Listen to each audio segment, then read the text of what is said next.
if you want to be doing this like long term, you're going to have to sustain this over time. Consistency. And you got to be tenacious, and you got to just be willing to push through and endure rejection for like a long, long time.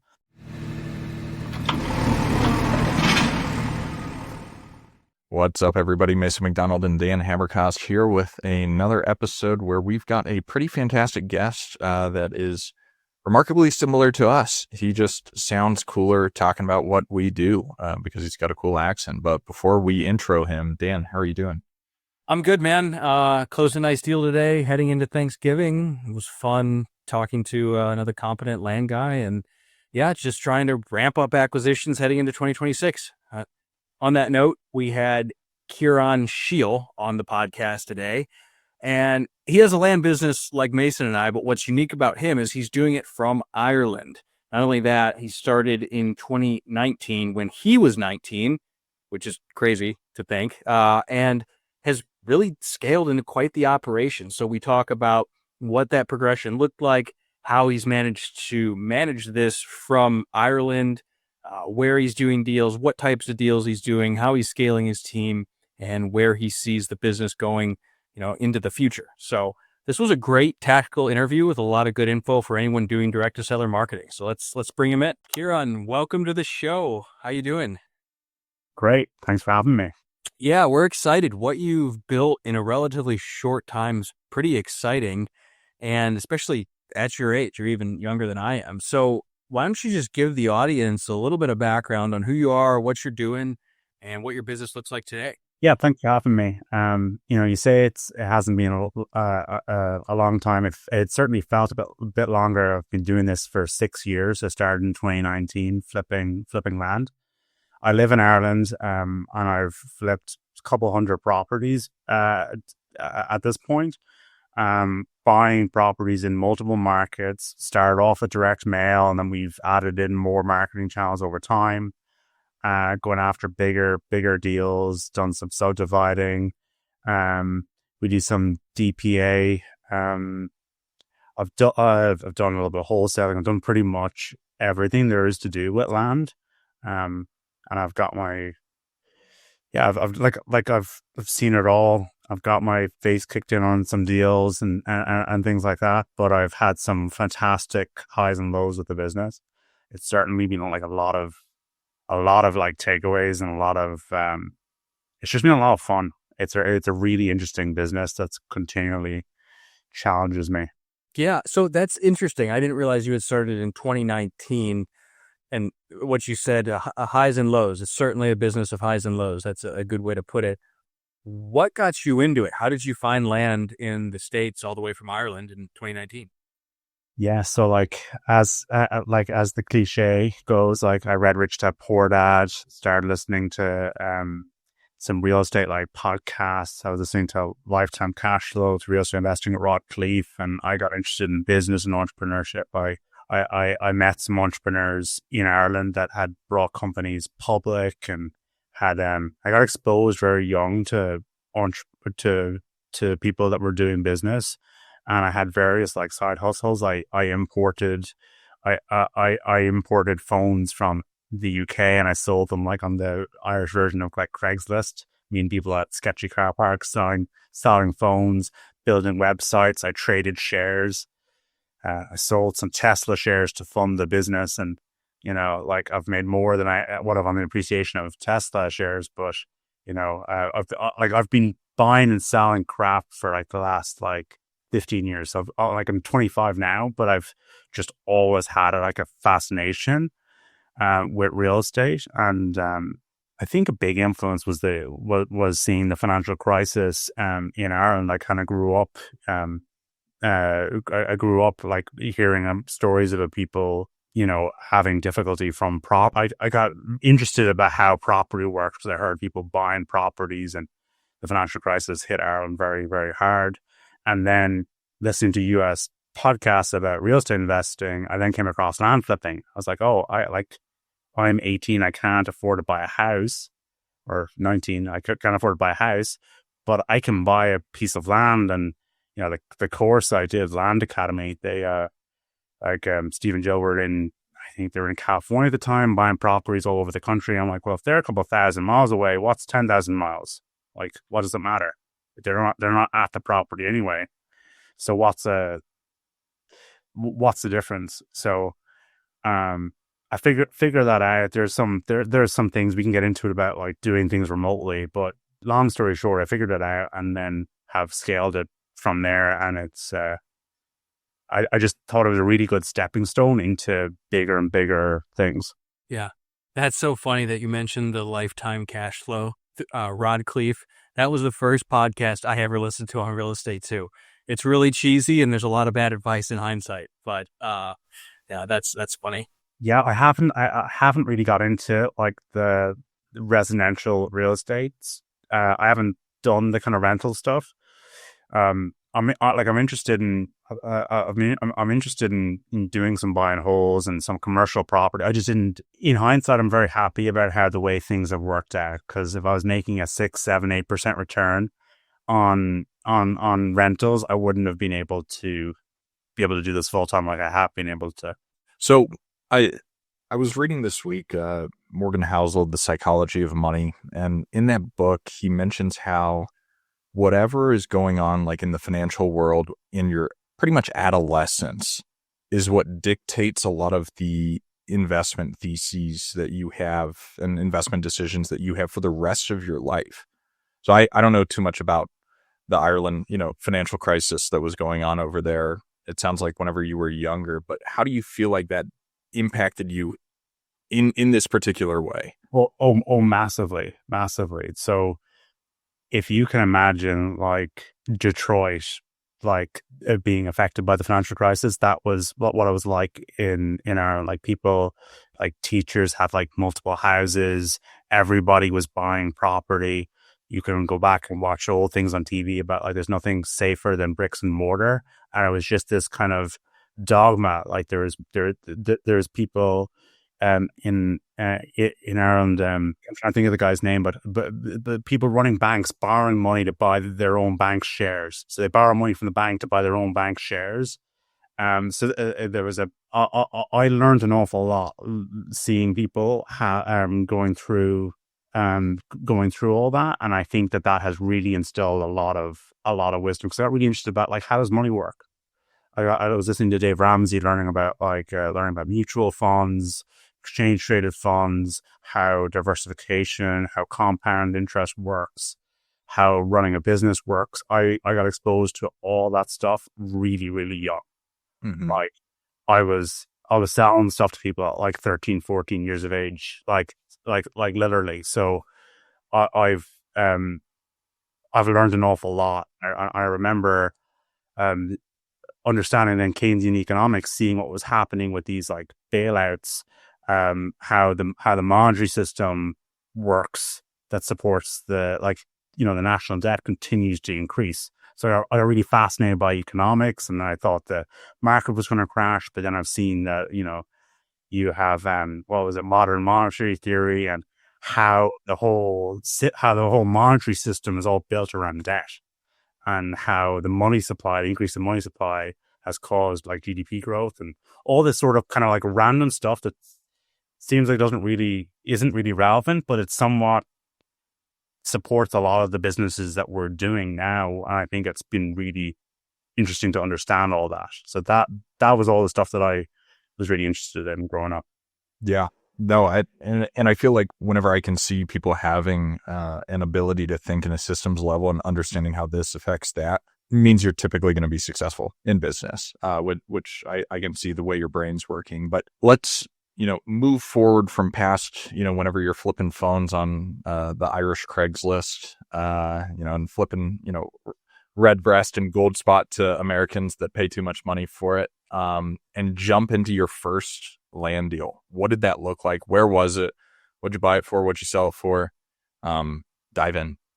Yes, my first land flip, I actually got like a free piece of land in like a raffle with the course I signed up. It sold it on eBay for like $600 in Arizona, but I didn't pay for that lot, so I don't know if that counts. My first actual flip, I bought some property it was in Northern California. I think it was in Shasta.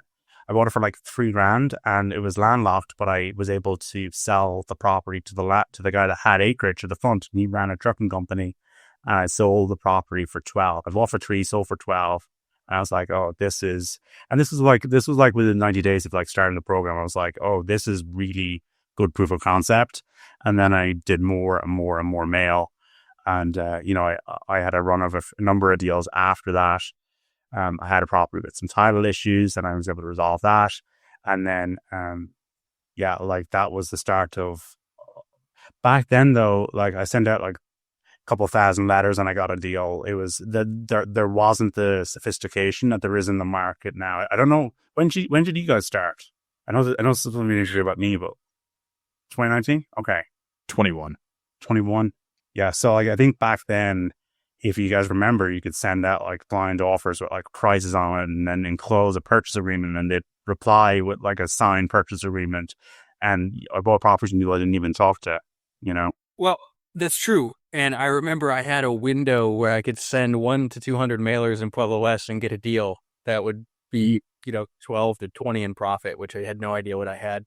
But I will say, I still have friends sending blind offers successfully. And, speaking with a lot of my much older friends that have been in the business many decades, there's always an ebb and flow.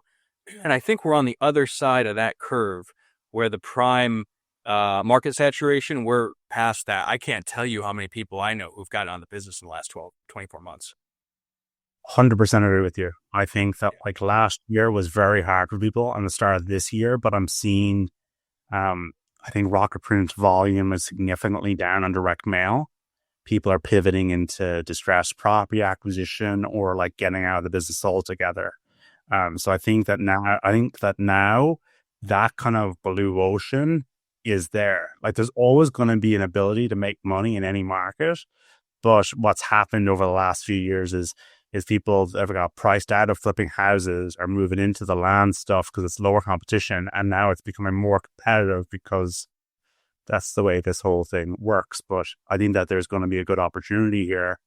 With a bit of a softer market, we can get some better deals than we could before. I mean, I'm already seeing it, but we'll get to today in a moment. So what have, if anything, you specialized in? You talk about that Shasta, California property, and you said you dealt with some title issues. But, for me, my first couple hundred deals were almost all 1/4 to 1 acre infill lots. And now, of course, I've expanded. Were you in any specific niche? So that was in hindsight, that was the problem with the business. But for like trying to like at the start, I did some mail, I got some deals, and then 2020 happened. I got some more deals, and then like everything sold very, very quick. Any property would sell. We made like a lot of money doing that. And then it got competitive and I wasn't seeing return on ad spend because I was going from one area to the next area to the next area to the next area in mailing and not actually gaining like that market knowledge, that local insight in the areas that I was working. And I didn't really define a buy box. And then there were kind of some of the issues that I had. So like since then, I have went back to, we're going after properties now that are 5 acres to 200 acres, $25,000 in value and above. And we've kind of put some guardrails around like what it is that we buy, because it was like any deal that somebody wanted to sell, I would buy before. And then that kind of caused issues with perk tests and with all these kind of, I didn't have rules for what I was buying or like a determined strategy. And I think that was partly why it was harder back then to get the momentum with the business that I wanted to get. That was a great synopsis of the mistake that so many of us made coming out of the frenzy that was 2020, 21, and 2022 for the first half. And yeah, I caught myself doing some of that, kind of just the spray and pray across the board. And then you make mistakes because you're in new places with different regulations and overlays you weren't aware of. So I think that is really key in having some sort of specialty or some degree of specialty, like you just described. Like I bought properties that didn't perk. I had issues with wetlands. I learned about like federal wetlands and like regional wetlands and different perk. I know too much about perking land than I care to know. And all this was just like I think there was one campaign that I did where I sent out like 35,000 letters or something. I got like no deals from it because it was just like go sending a bunch of marketing into like an area that like I had no experience, had no understanding of, and I was just like reckless because I just didn't know what I was doing, and the model I had just wasn't a sustainable model, that could scale. Well, I feel like it's a good segue into what's the worst deal that you ever did? The worst deal, I bought a property in Northern California in Butte County, and the property doesn't have access. It does have access. There is an easement, but it's not an insurable easement. So there's an easement to the property, but there's not a defined location for the easement. And told me said they won't insure it. And I'm like, okay, well, I've seen some issues with properties in the past. Like the values for this property, I'm buying for 50. The values are like 150 in the area. Let me speak to an attorney. And I have my attorney look at me and goes, there's an easement. Like, you're going to be fine. Like what happens up in these areas is the easements went in before the road. So the road doesn't exactly describe the easement, but like common sense to everybody that there's an easement. And that there is access, I would recommend that you buy it. So I got like a second opinion, and this is an attorney that helped you with one of my other properties. So I was like, look, this is fine. I'll buy the property. The neighbor like flips out. The neighbor's in part of like the neighbor's a lunatic. He's part of this kind of crazy church. He's threatening realtors to go and visit the property, threatening me, calling me, he moves forward to buy the property from me, then cancels, and then moves forward to buy it again, then cancels, and then it's just crazy. My realtor's not comfortable with we're doing showings in the mountain because like it's not worth the hassle to be getting death threats from the neighbor with big scary dogs. So then we were going to sell to one of this like lunatic's friends. And then she backs out. I've tried to sue her for Pacific Performance because she just has wasted a bunch of time, like a year and a half of my time now, kind of trying to come up with the money, trying to like work with the church, doing her due diligence and stuff.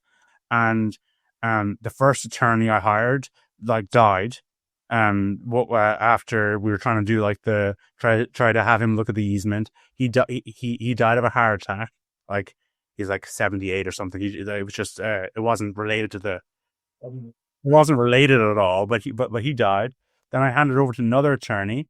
She secured me an easement, but she didn't check who was required for the authority to give said easement. So she got 1 out of 4 signatures. I'm like, did you not check? And she's like, well, I didn't check. I just went on the dead attorney's notes on his file. I didn't check any further.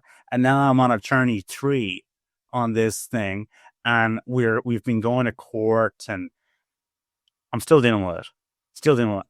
Like I'll end up like owner financing the property, and I found somebody like more senior in the church that I think is going to be able to like overrule this other guy. But like it's like the worst deal I've ever come across. And I bought like undivided interest. I bought properties that are unbuildable. I bought properties that like, wrong acreage. I bought I bought like so many properties. This is by far the worst property ever. It's sad. There's love and loss, and I mean, it's like a movie or something like that. Like they turn it into like a short film or something. And what did you learn? Because sometimes you get these like weird use cases and you try to like generalize and apply it to all aspects of your business. And sometimes that's worth it, but sometimes you're just like, you know what? I'm never going to deal with anything with access issues again because this was a nightmare. But what'd you learn? So I was really mad at myself and felt kind of stupid for buying it after. And I was like, how could I be so stupid buying the property, all this sort of stuff? And I realized after, I'm like, no, like who could have predicted that the neighbor was like a crazy?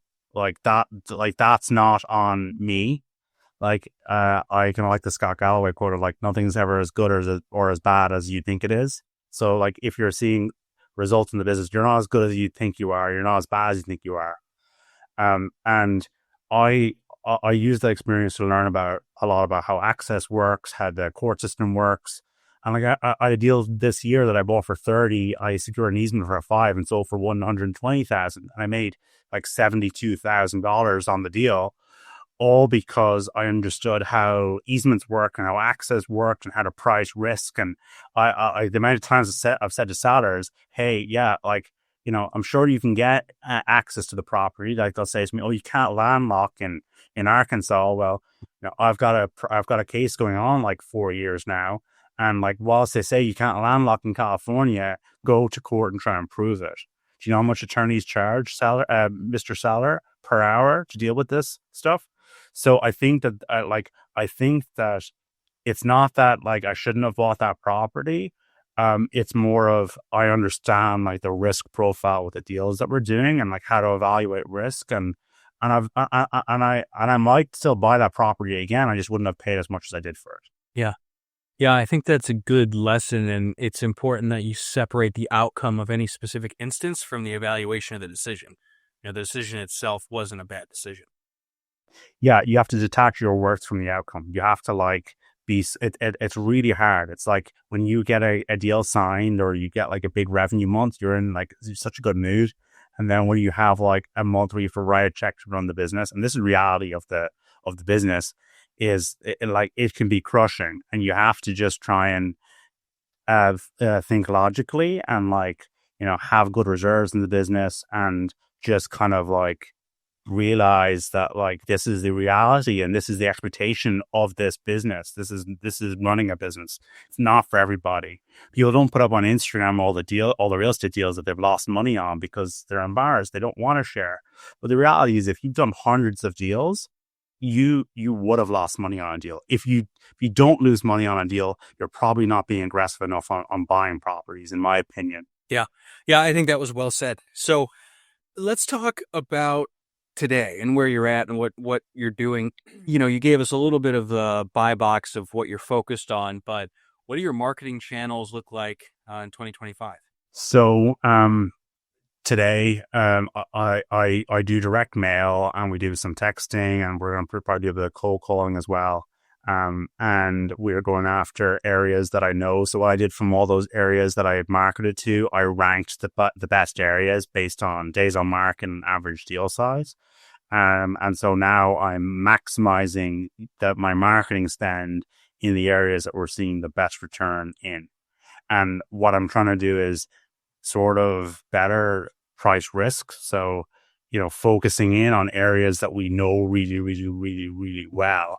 So now I can pay more for properties. I have all the title companies, all the connections. So if it's an issue of property or we need to do X, Y, and Z, I've got all the people all available at my fingertips to do it. And I can pay more than any other competitors in the area the areas that I work. So that's what the kind of business looks like today. And I've also spent an awful lot of time on my sales process. So before we were using like Pat Live for answering the phone, and now we live answer the phone, and we've got a sales process for like we've a lead manager role. So I joined Collective Genius a couple of years ago, and a lot of the house guys have lead managers and acquisitions, and that's the way that I've set it up. So my lead manager, aka appointment setter, set up appointments with sellers on my calendar via like Calendly, and then I run the acquisitions. And with that model, I'm going on appointments every day with warm prospects, people that are interested in selling. And we've got like a whole call flow for the initial call and then for the acquisition call. And that has been really, really good for being able to like manage all the leads coming in, and made it a little bit more scalable. Well, a lot more scalable. Sure. Yeah, I like the niching down and becoming the expert in your area, because that has served me well too, where there's places we know it street by street, and it's a competitive advantage. A lot of the land guys are in so many areas, or like don't have the knowledge of the area. And if you can kind of say to the seller, hey, like we've been doing business in XYZ area for like the last 3 years. I give the attorney, Michael or Paul or whatever the attorney's name is, a call. Here's his number. Ask about us. And that lends a lot of credibility. Plus, some of the people that I'm buying from, they might have got 8 or 10 letters from me at this point, because I'm going after the areas every 90 days. So they're like, you've been mailing me for like the last 2.5 years. Like that just kind of really solidifies in their brain that like we're credible as well. Yep. And you don't have to get specific, but are you still in California, or what parts of the country do you focus on, or regions? Yeah, so like I do some stuff in Louisiana, New York, Oklahoma. I do a little bit in California. I do a little bit in Arkansas. And I've done some stuff in Texas. So I like still pretty spread out, but just not just any state. I try and avoid going into a new state unless I have to. Yeah. Makes sense. It's funny how over the years it feels like a lot of us started narrow, expanded, and then narrowed back down. But you operate outside of your home market by a couple thousand miles.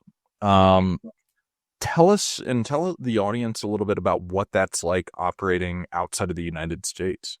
So well, number one, there's the time zone. So I'm 5 hours ahead of Eastern time in Ireland on GMT time, or like 6 hours ahead of Central, 8 hours ahead of Pacific. So there's some kind of considerations we're planning that. So I do like I work evenings, I work evenings over here. So that aside, that was actually helpful when I was doing a job and I was going to college. I could do this at night. So there's the time zone. Then there's like, how do you do deals internationally? And what I've settled on, and I'm not a lawyer. Get a lawyer if you need a lawyer, but I'm not a lawyer. But what I do is I've got like a C corp set up where I can avoid paying FIRPTA. FIRPTA is a Foreign Interest in Real Property Tax Act. It's like a withholding on foreign sellers. So if I am selling some land and I'm not an American citizen, there's a 15% withholding that goes straight to the IRS on each sale. And I had that for a while, and that was really difficult to try and manage with that. And, FedExing checks from Ireland to America to pay sellers and stuff was difficult. I remember during COVID, like I rang like 60 or 80 banks trying to find somebody that would give me a bank account from my non-resident like corporation. And then I've got like a virtual office address, and it was really hard to figure all that stuff out, and then to get some tax advice for the US side, the Irish side, and legal. That was difficult, but that also necessitated like a certain scale of business that I was like serious about doing, that I can't just do like 1 or 2 flips. It was like, I have to do some volume for this to be worth it. And then I've got like I've got a girl in the stateside that signs documents for me. So I've got a corporate resolution that gives signing power for like a nominee in the US to sign on behalf of the corporation. If I was like a US citizen, I wouldn't have FIRPTA requirements, but because I'm not a US citizen, it's a little bit more trickier again. Not impossible, but the US is a very global economy. You can invest there, but that's just another hurdle to like overcome. But once you can get the bank account and get the phone system and then address, the bank account and the corporation, getting that working was like the hardest bit of it. And then someone to sign the deeds when you're flipping. Yeah, I have issue just being out of state when I'm doing business in the Carolinas with some of these attorneys not understanding that there's more states than just the one they live in. So I can't imagine what it's like doing business in Louisiana, but I often have to educate like attorneys on the law. I remember I've had arguments with some of these attorneys that they won't send me proceeds. They're like, this like resolution is not like valid, and I'm like, for what reason is it not valid? And they're like, let me check with the underwriter, and then they email back and go, actually, you're right, I'm wrong. We just have never had a seller in 30 years that's like a foreign seller sort of thing. So I've had all that sort of BS. What about conversations with talking with sellers, do you ever get pushback being? Yeah, I've got asked, am I Chinese? That's a huge thing in Oklahoma. They're worried about China. They're worried about me being Chinese and like the foreigners buying up all the land. And like we had one last week, we'll sell the land. We just won't sell to any of the communists of China. All this sort of stuff. But generally, most sellers, I've only had a couple of times where people get like upset. I think generally, if you are nice, your talk like you're just like a real person, that goes like a long way. And then they usually say, I've got an Irish grandparent, whatever. I'm like, of course you do, of course you do. Everyone's related to Ireland, and it's kind of like a nice thing to like talk about. And like quite frankly, if they don't like that I'm Irish, that's a them problem. Like there's plenty of deals out there. Oh yeah. No, and I feel like the accent probably does you more good than harm. Yeah, I think most of the time, there are some like rural areas where I feel like if I sounded like a more closer to, if I sounded like them, I think that might go a little bit further. But like, there's so many deals out there, and who knows, And I've got some deals from people saying, "Oh, that's an interesting accent," and then that leads to a conversation, and then, "Oh, well, actually, it does make sense to sell the property." Yeah. No, and any conversation's a good conversation in this game because, we were talking about it a little bit. You just never know what the open rate on mail is, or what people are actually seeing. So if you can get someone on the phone, that's always a plus. Actually, speaking of like open rate and stuff, what we've been doing with our mailers is we're doing like neutral letters now. We're putting more emphasis on like branding on the letter, trying to make the language speak to the seller, more to the seller avatar, looking at the people that are selling to us and why they're selling to us, and then try to put that into the marketing, and then getting reviews on our website, and putting on localized mailing addresses, localized phone numbers.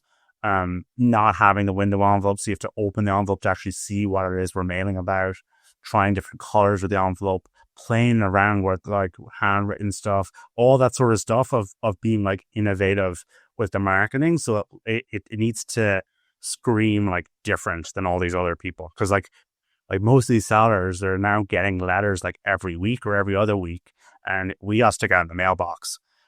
So that's been a huge thing, because I send out like hundreds of thousands of like just the templates in like the land programs, but now it's like we have our own piece that like I've designed, and it's completely different than all these other people. I really want to try and stick out. Yeah, that's so key. And to the whole point about being a foreign buyer, tell them you're from Ireland, tell them you're from China. Just don't tell them that you're from California or living in California. Or that is the worst thing you can do, is tell anyone else in the United States that you're living in California. So, well, what are we looking at here as far as deal size? Because I'm just curious. I really have this top of mind where we've closed some bigger deals this year, and I just look at some of these deals we've done to make 15 grand. I'm like, what the hell are we doing? Why are we even doing these? So what does that look like for you? How do you think about that? My average deal size is like hovered around 27,000 per deal this year, and I've had deals from like 100K or 120K with a subdivision, so off some lots, and then to like $1,000 on a deal. The way I look at it with these properties is I want to buy stuff where I'm going to make at least 10 grand. If I'm putting out like 15,000 or less, I want to make at least 10.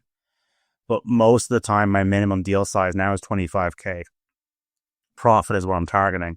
And what I've started to do is I've started to eliminate buying anything that's got a market value of less than 25,000. So it used to be, if I can make at least 10. And now I'm getting to the point in which when I look at everything, I'm like, look at the effort that's involved. I cut out the smallest value deals. So what we do is we go through the pipeline and just close off leads that are too low value, or it just doesn't make sense. And then the other extreme, I'll buy a property up to like a few $100,000 in value, but like that sweet spot seems to be like 25 to 30K, because that is where most of the properties that there's so many properties of that value. The seller sophistication and the convenience of working with us seems to make sense. When you go to higher value properties, unless there's a title challenge or some problem, it's very hard to get those deals compared to making 25K in a deal. It's a very scalable model. I don't know if you guys have seen that as well. Like, if the property is $500,000, why not just list the property with a realtor, sort of thing? Yeah, we closed a pretty good one today, sold it for 300, got it for 190, and that one, it had some mobile home squatters on it, and there's people in their mobile homes, so there was some challenges, but that guy was sophisticated. We have some bigger ones that, we're getting access to, but yeah, I haven't, just thinking through it, all of the larger ones, pretty much, there's some sort of challenge. I mean, not 100% of the time. We've definitely gotten some. Yeah, there's it's like quiet titles, like probates. There always seems to be something on the bigger deals. If you're making like 100K on a deal, you usually have to need to do something. And like a quiet title, that's simple. Like probate, that's simple. Like a lot of these things are not like huge hurdles, but there's like one or two things that need to happen for the land to be sold. Sure. And that really extends the whole conversion cycle. Are you selling on terms at all, or just strictly cash?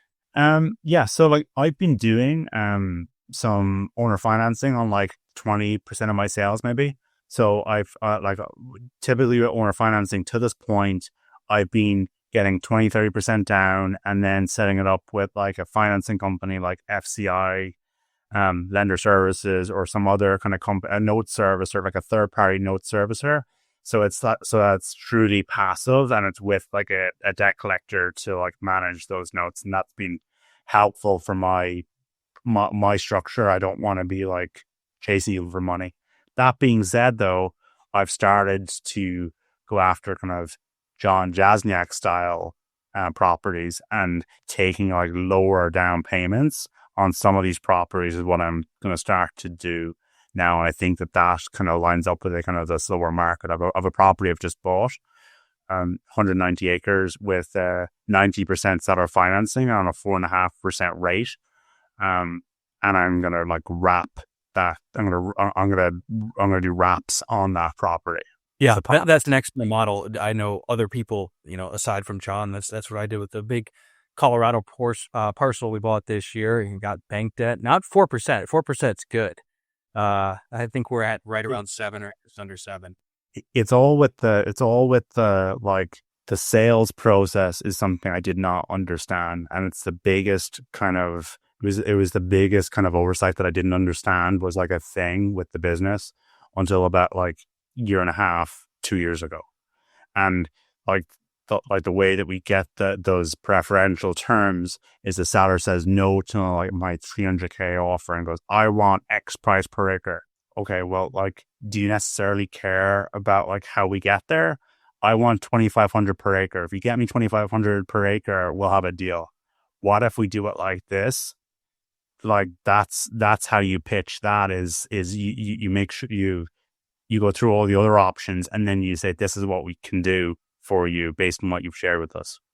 This is for people that want to get the highest price, and they just want the highest price with all the benefits of working with an investor.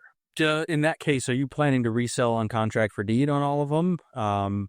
What is that going to look like on the dispo side? Yeah, so we just spoke with an attorney, and what we're going to do is we're doing wraparound mortgages. So I have a seller finance like note that has got no due on sale clause because I designed the note, and then we're going to sell these properties with wraparound so we'll have second position like wraparound mortgages on the properties. What state? That Oklahoma. You can definitely do contract for deeds. From speaking to an attorney and like looking at the different things, there's pros and cons. And the reason we've done wraparound mortgages is because we can transfer title and transfer the liability to the seller. We then become the bank, and the notes are more marketable if we wanted to sell off notes on the like to sell those notes to like a note buyer. Those types of deals are super exciting to me. But how do you manage this all? What's your team look like? The whole everybody. So yeah, that's the kind of thing that I'm working on right now, because it's a little bit like chaotic, but I've got 2 lead managers, 1 operations manager, a data guy, 1 data manager, a texter, and I have an admin assistant. So there's like 6 or 7, all overseas in the Philippines, Belize, and Pakistan. And where do you see, or what do you see your role developing into in the coming years? Because as you start building the team, building the organization, doing these larger deals, there's so many components of the deal. There's acquisition, there's the due diligence, there's the sales process, but there's also, development potential. What do you actually enjoy doing in this business? And like I certainly enjoy like the acquisitions part of the business. I enjoy putting the deals together, like underwriting the properties, like day in to try and figure that stuff out. But I like where I want to go with the businesses. I want to move into kind of I want to have acquisitions people under me. I want to be the sales director for the business and like manage and develop the team and kind of move more into that CEO type position with the team. So right now I'm trying to like work on designing out what actually the acquisition role involves and what the activities I'm doing that are seeing the results that we're after. Because finally I'm at a point in the business where I'm seeing the results that I want with acquisitions and they're being consistent over time. And how do I replicate that? And how do I hire somebody into that seat? And then I like design the process that somebody can come in and replace my position in that. So it's more scalable so that I can not be so all like in the business all the time. Like ideally I'm going to have like 1 or 2 acquisitions people under me. And then I can kind of see that plus a TC. I can see doing like 100 deals a year if I wanted to. And I kind of think that I sort of do want to. And I'm interested in like commercial property and some of the stuff that you guys are doing with more buy and hold and like other options with the business. But right now I'm sort of in the meat grinder of acquisitions, trying to like drum up business every single day. Sure. Yeah, we'll have to talk about buy and hold offline because you referenced the 6 to 8% return. I mean, people often conflate. They'll hear a conversation on a podcast from a fund manager that has to place like $200 billion or billions of dollars, and that's a whole different world. Like for our level, if you're trying to get return on hundreds of thousands or even a few $1,000,000, 6 to 8% active is dog shit. If you're getting that with your rentals, you're doing something very wrong. Yeah, like I wasn't interested in or I guess even if I got like a 15 or 20% return on 20,000 or 30,000 that I had when I started, wouldn't have been enough to be able to replace my income, which is what I've been able to do, and make a good bit more than what I used to. I graduated college a couple of years ago, and it's kind of surreal working for myself and not having a boss. I've never really had a boss. I worked at a garden center a few years ago for a while and during COVID, but really like never full time was working for somebody else. Very cool. So it's right before Thanksgiving, 2025. You talked about subdivides, some of these John Jasniak style deals. Is that where you're trying to take the business as you scale, or are there any other big changes you're working to make in your business or that you're seeing in the market, or just anything new at all coming down the pipeline? I think for me, like right now, I'm interested in subdivide type property and distressed deals. I don't know if we've kind of spoken about much on this episode, but I've been buying up undivided interest and on some of those things, and I've got a number of friends that we all know they're doing these distressed deals, and that's another kind of shiny object. So that's from the kind of what land type we want to go after. But really, what I'm trying to focus on doing is building a business. Like it's not about going after like the next deal. I can get the next deal, but it's like, how do I replace myself? How do I hire? How do I delegate effective? Like the running the business is the thing that I'm trying to, the operations in the business is really what I'm trying to work on right now. Cause I think that is the biggest cap on the growth. Like this year I'm pacing to do about 50 deals. That's me locking up 98% of those deals. Um, like I I can't do more deals myself. It's like, how do I hire, develop, and train others such that this can scale further? What's stopping you from bringing someone on right now to do that? What I'm doing right now is I'm trying to document processes that are happening in the business, and I've got some other stuff like due diligence process. Like there are some like problems with the design on the team, and I'm going to work with them. I'm going to work with some I'm going to get some help with like recruitment and stuff, because I've had on and off luck with recruitment, and I'm developing like a process as we figure that out. So, but at some point, it just becomes It's just so hard to do both, right? Of working in the business and working on the business, where it's like, you're like, all right, I'm sitting down, I'm going to do deep work. I'm going to document all of these SOPs, and I'm going to reach out to the recruiter or the consultant or whoever. And then you get a call from a seller that you're like, oh, it's like a 60K spread on this deal. Like I need to take this call, and then you get distracted and everything like that. And it's hard. It's hard what you're doing right now. I'm very good at like doing the work that's in front of me like today, but like not so much for the planning and stuff. I'm like, oh, there's a deal in today. Like there's a pipeline that needs to be filled today. Like there's deals that need to happen today. Leads, I'm on it. But like for me to like, I'm trying to like document out some goals. I'm like, it's a bit of a slow day this week. I'm like, I'll spend a bit of time like writing out my goals, but I'm just like restless. I'm like, let's call some sellers. Let's try and drum up some deals. And I'll see a leads get added into the system. I'm like, oh, I gotta call this one. I gotta do some follow ups. It just is like never ending like amount of work, and you just have to then prioritize and then decide like what's the most important thing, because we reach a point, or like I've reached the point with the business of there's a never ending amount of work that needs to happen, and it's like there needs to be some point of like, oh, there's some fires here in the business, but I'm going to focus on this other thing that's more important, and I'll get to that when I get to it, sort of thing.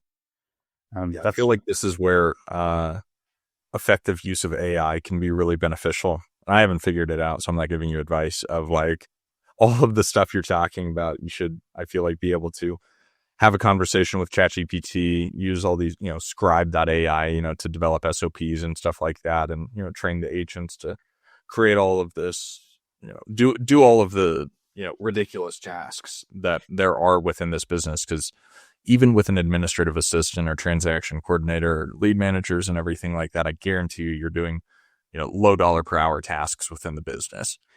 It's like, it's not just, oh, you just hire somebody and then you just delegate and the task is off your plate. It doesn't work like that. I wish it did.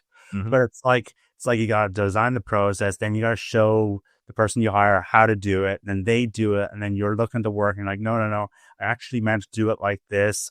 And then let's set up like a continual like professional development plan for you that we check in and we view your performance, and then designing like a scorecard for them in that role, and to help keep them engaged on the task and in the role, and that they get some sort of level of enjoyment out of the role, and find like the right person, and then trying to do all this shit. Like it's like trying to like, I don't know, like build an airplane whilst it's flying is what it feels like. It's like trying to do all this, but then we also have to keep the money coming in that pays for all the stuff. Well, and I mean, it's if you chase two rabbits, you're not going to catch either of them. And that's one of the biggest challenges within this business of everyone kind of hits this stage of like, all right, I need to bring in talent. And then your role turns into a sales manager, which is extreme. You can be the best salesperson or acquisitions, and then training these people is entirely different. And I know Dan can speak to that it's exhausting. Listening to recorded calls, doing, all of the work that it takes. And sometimes you're like, do I want to grow? Do I want to go through these growing pains and, continue to scale, or, find what you love, which is why, that's why I asked the question before of like, what is it you want to do? Because sales is fun. Acquisitions is fun. Being a manager is not always fun. It is for some people, but yeah, you get these like hits of these deals. Like I'm sure you guys get it when you're like, you're running these appointments and you're working the pipeline. Like, yes, I got one. Yes, I got one. Yes, I got one. And then it's like, being a manager and trying to teach somebody how to do that. It's like, then you got to like, it's just a different hat. It's a different hat. And then you're just trying to like break down your role in the business into like 6 or 7 different jobs. And, we're doing like objection handling training, we're doing call reviews, we're doing pipeline reviews.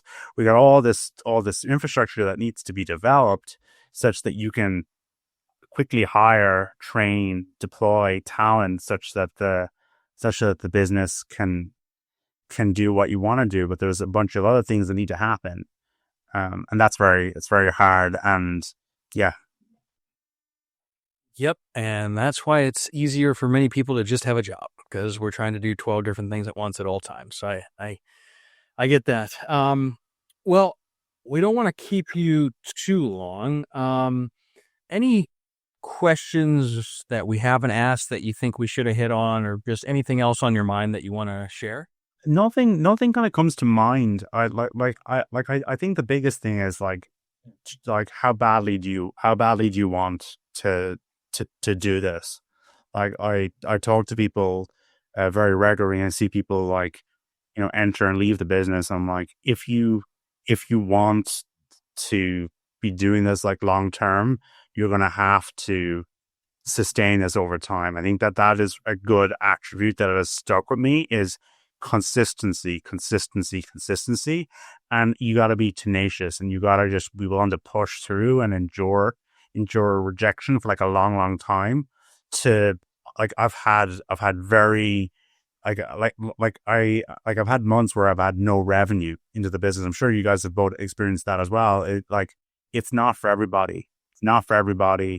And then also like think about like where your strengths lie. Like, what are you good at? And then trying to like lean into any, I don't know, ability or strength that you have. I think I'm quite good at like data and some of those things. So I try and like utilize some of my skill with that to help give me a competitive advantage. Sure. You got me thinking as you're talking. There are so many people I know of that got into the business through the money printing frenzy that was the pandemic. And they took a course, they made money on a few deals, and then they kind of floundered and then eventually got out of the business. And you partially already answered this. You said consistency, but more specifically, what do you think the biggest thing that's being taught by most of the courses and gurus that's not correct? Does that bring anything to mind for you? There was this thing about like send more mail. And I remember like years ago doing direct mail and like people having issues with like the market and with deals and stuff. It was like send more mail. But that wasn't really the problem. The problem was people not answering phones, not working the leads that were coming in. So like you have to like look at your business and also look at it objectively and realize, hey, like these sellers are calling, like we should live answer, do some of these things. And like I feel like some people just are not willing to do the things that need to happen for them to achieve the result that they're after. They say that they want one thing, but they're not willing to do what it takes to get there. I think for us, we can achieve whatever we want to achieve and we'll be successful whatever we focus on, but you have to focus. Focus is an acronym for follow one course until successful. Like you have to just be tenacious after like one thing, because our time is like so valuable, our time, our energy, our effort. And I think for a lot of us, it takes a few years for all this sort of stuff to come together. Like the first 30, 40 deals, I didn't really know what I was doing. And I still don't know what I'm doing, but I've got a bit more of a strategy and a bit more of a track record. And I think it takes a while for that to come together, and you just can't be like impatient for the results when, before I was like maybe 70% of the way there, but there's a couple of things that you just have to be like focused and like obsessive on one thing, on like one thing, one strategy, because our attention is so valuable. Oh, yeah. And it's so hard for the people that are drawn to this space at all with that ADHD personality to not go in a million different directions. And I think what's a nice and refreshing take is the three of us, between the three of us, we've done well over 1,000 deals. And I wouldn't consider the three of us experts by any means, within this business, because you combine all of our experience. We've got, over a decade, over 1,000 years, or 1,000 deals. Yeah, it feels like 1,000 years sometimes, but, you have to be humble in your experience, and you have to be very, very consistent for a very long time. And a very long time means decades. Maybe by the end of our careers, if you want to call them that, we'll consider ourselves experts. But all that to say, we've really enjoyed having you on the show. Where can people find out more about you? Ciaran Sheil REI on Instagram, or just add me on Facebook, Ciaran Sheil. Sweet. Awesome. Well, Ciaran, it was an absolute pleasure having you on the show. Really enjoyed it. But this is Mason McDonald and Dan Haberkas with the Big Picture Blueprint signing off.